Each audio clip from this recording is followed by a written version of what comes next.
Good evening. It's Saturday, July 11th. Horometers just reset. It's 6:23 p.m. It's time to dive in. So it's Saturday. We usually expect low numbers on the weekends. It's not the case anymore. Over 200,000 deaths on a Saturday is pretty big now, but it seems like it's gonna be the new normal as the way things have been going. USA is now completely left Brazil in the dust when it comes to new cases, but their deaths they even got the deaths to show for it. Brazil second at USA first at 61K, Brazil second at 36K, India third 27K, South Africa fourth 13K. In terms of deaths, Brazil number one at 968, USA 732, Mexico at 665, short one of a 666, and India at 543. I take a close look at the U.S. states.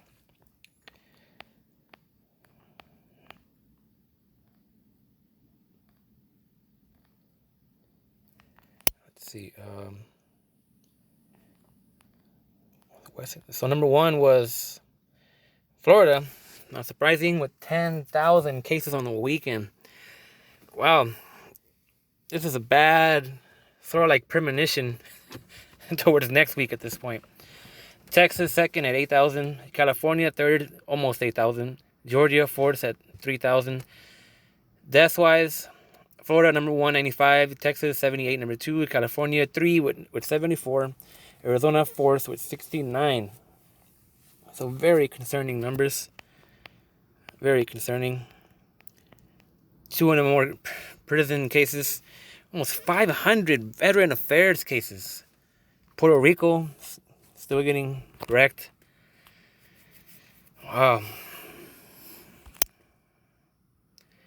So now we look at that. Let's check out the latest news as of today.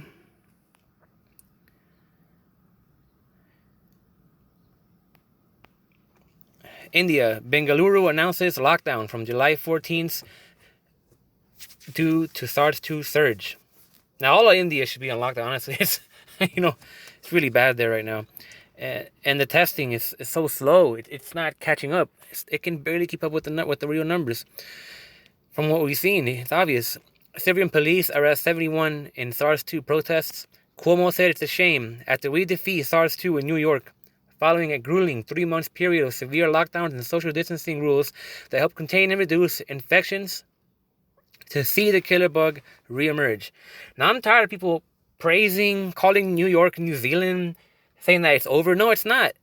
Stop comparing New York to the first wave peak. Isolated from that. New York is going up again, and that's how it looks like to me, or to anybody that looks closely at it.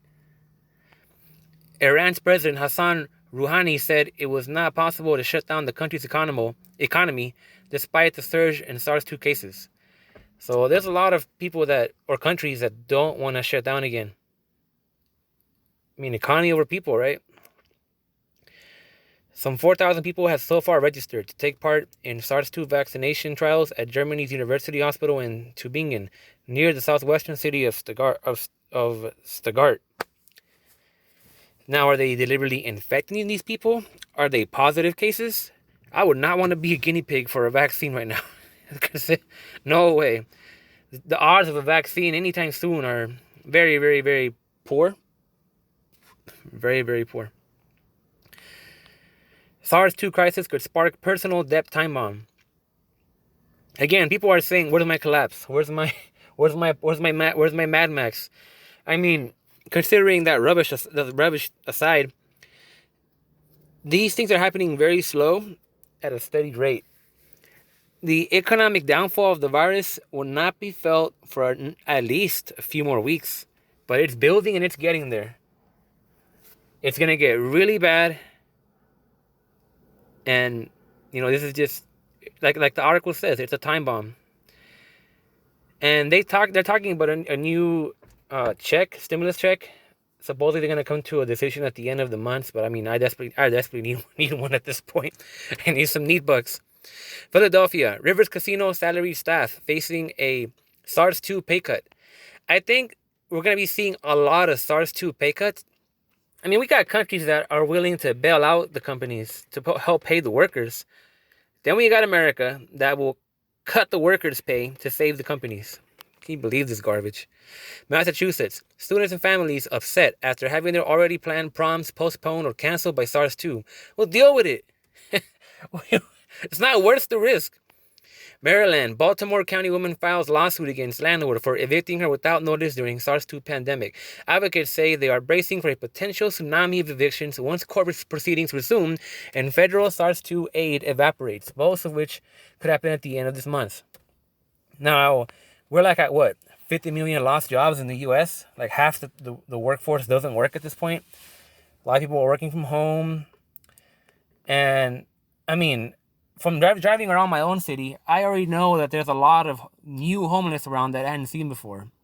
And so we got to brace ourselves. There's going to be an explosion of homeless coming very soon as a result of, again, the economic... Like, it's not just about new cases. It's not just about deaths. It's about the economic downfall. And no, it's not going to happen right now. It's going to slowly grow, and it's going to explode one day. And you'll see it everywhere in the news. University professors fear returning to campus as SARS-2 cases surge nationwide. Man, I mean, come on. We saw... Okay, so we have South Africa as the model to show that the virus will spread like wildfire in the school systems. It's horrible in South Africa. If you look at their school systems, they didn't close the schools. And now they have surges everywhere. And it can happen anywhere now because no one's taking precautions to protect the students. It's just resume, business as usual.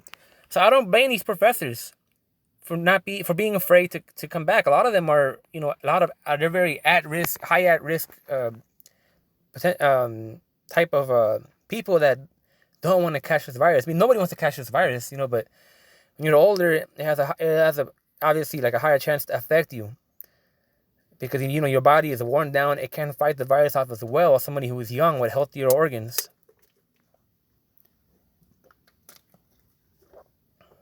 A long expected upturn in U.S. SARS-2 deaths has begun.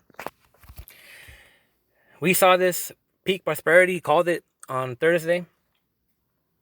The deaths are going back up again. And the worst part is that the poor countries can't report them. So the more developed countries are giving us a somewhat half attempt at giving us accurate numbers. But all over the world, countries are collapsing. No media attention. No media attention. No crews, no Shinquishis, no Fang Bins going in to look at everybody's too afraid. Or they're being silenced. People are dying at astronomical rates beyond what warometers can tell you. And we don't know what's going on. I mean, I've seen some things. I mean, I plan to show them here to you. I've seen some videos of what's going on in hospitals in South America, and it's like at the end of the world over there. I saw a patient that was denied help and I think it was in India, and the woman had brain damage because of SARS-2, and the doctors didn't want to help her. In fact, they threatened the family with arrest, and the guy put the recording on this woman, and she had this big old grin on her face. I mean, she had the brain damage, and she was just smiling. She was obviously out of it. She was still alive, her arms were moving, and but the expression on her face, that just the big grin with the eyes wide open. And I thought to myself, wow, the virus does things like this. Imagine being in the ICU and seeing something like that. People dying of death strokes, choking for breath, crying, screaming, begging to be kept alive. People in delirium, having hallucinations, seeing all kinds of disturbing things and freaking out, panicking, ripping off their breast tubes. I mean, we look at all the doctors that have committed suicide and quit because of this. It's scarier than any scary movie you could ever see. If only we could really see what was going on. Japan recorded 430 new SARS-2 cases Friday, its health ministry said. The first time the country has registered more than 400 daily infections since April 24th. Now, Japan has one of the worst testing in the world. And I said it many times before, it is because of the Olympics that this happened. Because they tried to preserve something that was not going to happen, that was obviously not going to happen. And now the people are paying for it. And the media is saying, well, Japan, how did... No, they weren't testing. They weren't testing. And it's exploding now. It is literally exploding now with surges. And people really are asking why? When it was because the Japanese government chose to try to save the Olympics over saving the people. And now it's happening, as Ron Paul said. The total number of people infected by the virus in the country so far stands at 21,000 with 995 deaths. UK SARS-2 death toll rises by more than double it did last Saturday. Today's increase compared to last Saturday's may be an outlier rather than a sign that the death toll is ramping up again. Again, Boris Johnson, a complete fool and a complete... Well, I mean, I think that he really knows what he's doing. I think that his priorities, again, was the economy over the people, as it is for a lot of countries. Herd immunity is not going to work. It's not going to work. I just put a video down a couple minutes ago explaining the farce, the idiocy that is herd immunity. Tel Aviv, thousands protest poor Israeli government aid amid SARS-2 economic crisis. I'm retired and unemployed, but the state doesn't recognize or compensate me, said Rudy Sofer, 74, from Haifa. We had been working as a caretaker before, who had been working as a caretaker before the pandemic. I received 4,000 shekels. Okay, I'd always heard shekels as a meme. I didn't realize that was how they actually do their currency there. And this equals to $1,150 in 2 payments, and that's it. They told me I'm not eligible for more. This is the first time in my life that I have to ask for money from my 6 children in order to pay for food and bills, said Sofer, adding that Netanyahu should climb down and remember that whoever put him there can also take him down.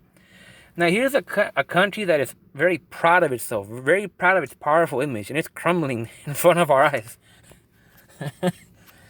Well, they get what they deserve.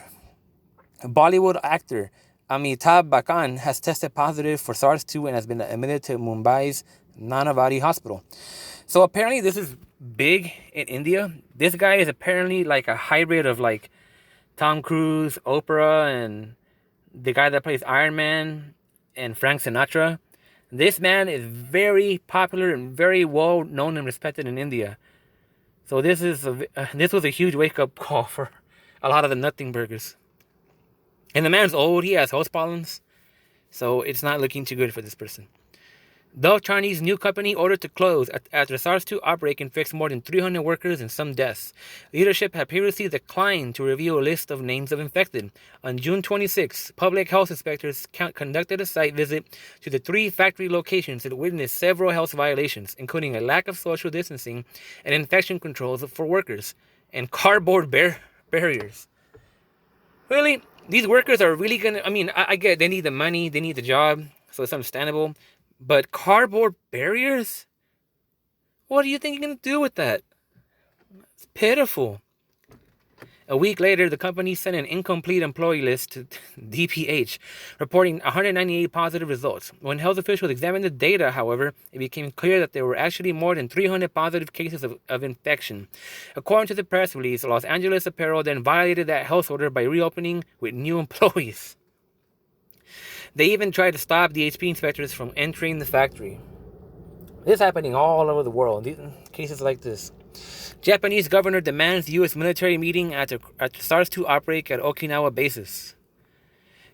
U.S. SARS-2 cases continue record surge as some states consider rolling back reopening plans. So we're going back into a lockdown. Even Donald Trump today, a couple of minutes ago, wore a mask, which is something that he was trying not to do for propaganda reasons. I think as a sign of weakness, or as he doesn't want to show that he's kneeling to Corona-chan, but he's wearing a mask now. And we are heading towards an obvious second lockdown. Will it happen? I don't know. Gotta wait and see. But tomorrow should be a very slow day. It's going to be Sunday. Monday is the catch up with the weekend. Tuesday, man. Hope you guys can brace yourselves for this coming Tuesday. So that's today's video. Thank you for watching. It took a lot longer than I thought. And I'll see you in the next video.